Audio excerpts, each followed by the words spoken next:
So hi மக்களே, இப்போ எங்கே போகிறோம் பார்த்தீங்கன்னா கொடைக்கானல் போகிறோம்.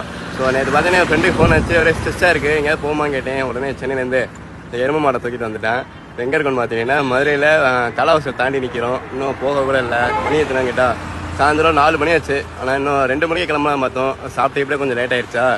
ஸோ பரவாயில்ல, இருந்தாலும் நம்ம போகலான்னு சொல்லிட்டு கிளம்பிட்டோம். இப்போ போய் எப்படியும் 1-2 மணி நேரம் ஆயிரும், 6:30 கிட்டே ஆயிரும். ஸோ மிச்சதான் கொடைக்கானலேருந்து கண்டினியூ பண்ணுறேன். Bye guys.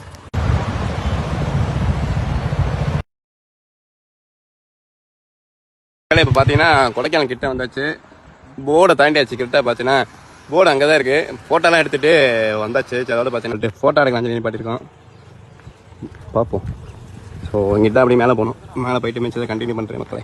ஸோ மக்களே பார்த்தீங்கன்னா இப்போ கொடைக்கானல் லேக் வந்து ரூம் புக் பண்ணியாச்சு. நான் பக்கத்தில் ஒரு ரூம் இருந்துச்சு. ஆல்ரெடி பார்த்தீங்கன்னா அது போன வாட்டி ஸ்டே பண்ணியிருந்த ரூமு. நாங்கள் அங்கே தான் வரலான்னு பார்த்தோம். ஸோ பார்த்தீங்கன்னா அங்கே வேற ஒரு ஃபேமிலி வந்ததுனால ரூம் இல்லை அப்படின்ட்டாங்க. அப்படி பக்கத்தில் அவங்க பிரான்ச் இருந்துச்சு. அப்படியே பக்கத்துலேயே பார்த்தீங்கன்னா செகண்ட் ஃப்ளோர், ஃபர்ஸ்ட் ஃப்ளோர்லேயே ஆள் இருக்காங்க. ஸோ அதனால் செகண்ட் ஃப்ளோர் எடுத்தாச்சு. இப்போ இங்கே பார்த்தீங்கன்னா வியூ சூப்பராக இருக்கும். சாப்பிட்ற மணி இருக்குது. ஸோ இங்கே பார்த்தீங்கன்னா ஹாஸ்பிட்டல்லாம் இருக்குது. காலையில் பார்த்தீங்கன்னா வியூ இங்கே சூப்பராக இருக்கும். தரமாக இருக்குது வீடு. காலையில் லொக்கேஷன்லாம் சூப்பராக இருக்கும். இங்கே தான் இருக்குது நம்மளோட ரூமு. ஸோ அதுக்கு பார்த்தீங்கன்னா இங்கே ஒரு பூனை கட்டி ஒன்று இருக்குது. இந்த பில்டிங் இந்த ஓடுறது போல் அழகாக இருக்குது. காலையில் அதேமாரி இங்கே வியூ காட்டுறேன். தரமாக இருக்கும் பாருங்க. அதேமாரி யாராச்சும் கொடைக்கானல் மறக்காமல் கமெண்ட் பண்ணுங்கள். நம்ம நாளைக்கு மீட் பண்ணலாம். அதேமாதிரி ஏதாச்சும் ஹைடிங் அதாவது ஏதாவது புதுசாக ஏதாச்சும் பிளேஸ் இருந்தாலுமே சொல்லுங்கள். போன இடத்துக்கே போகாமல் புதுசாக ஏதாச்சும் உங்களுக்கு தெரிஞ்சால் கமெண்ட் பண்ணுங்கள். நம்ம சேனல் ஃபாலோ பண்ணிக்கோங்க. Bye guys.